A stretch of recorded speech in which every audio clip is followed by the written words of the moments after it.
are interacting with each other can have data accessible to them, and how that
think all that chain of panelists.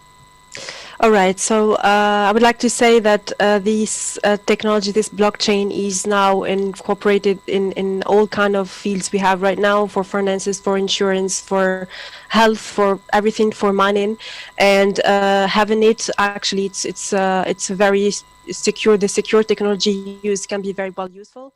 From my side, the main tool that can be very useful for me is, as I repeat always, security, the transparency of transactions, and also the decentralization, so that we won't have just one way used communication with our spacecrafts. I would say we are actually still in need of this. And more we have the need of the fintech, the insurtech, and all these kind of fields, we need the blockchain for it. More we will have like the offer of having blockchain for it.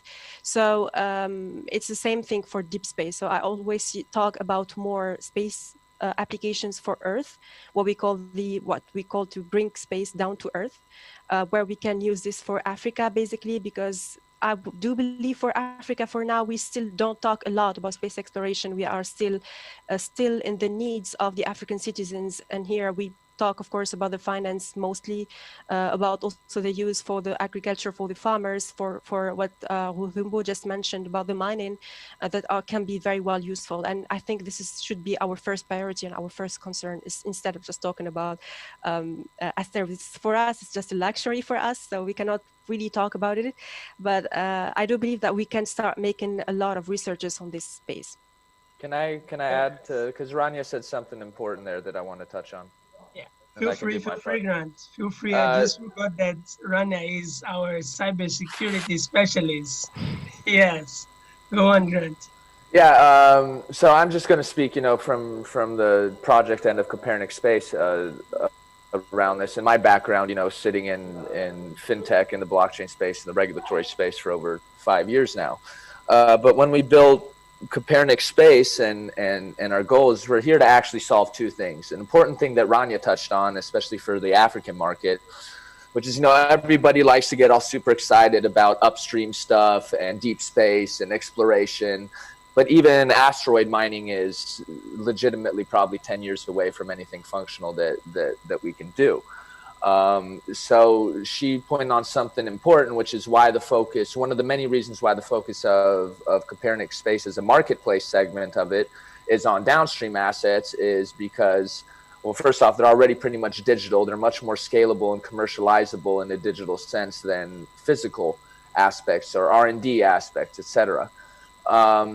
But the other one is that people don't see it, but everything we do and rely on, pretty much whether it's cell phone or the computer we're on right now, relies on downstream applications, what we call it Copernic Space digital space assets, right? And Marco, you're a perfect example of this, right? So Marco and I, we collaborate, and Humbitech is actually a use case on the Copernic Space platform. So what are we really providing? We're providing what is already a $200 billion industry and what I think are trillions of dollars in data and these digital space assets that have no digital marketplace, let alone an open one where not just other space related companies, but also the greater public, farming companies in Africa, et cetera, can very easily come on, engage with, acquire this data, prove their rights to acquire this data. And in Marco's case, right, so the case on our platform is, he's not generating the data himself.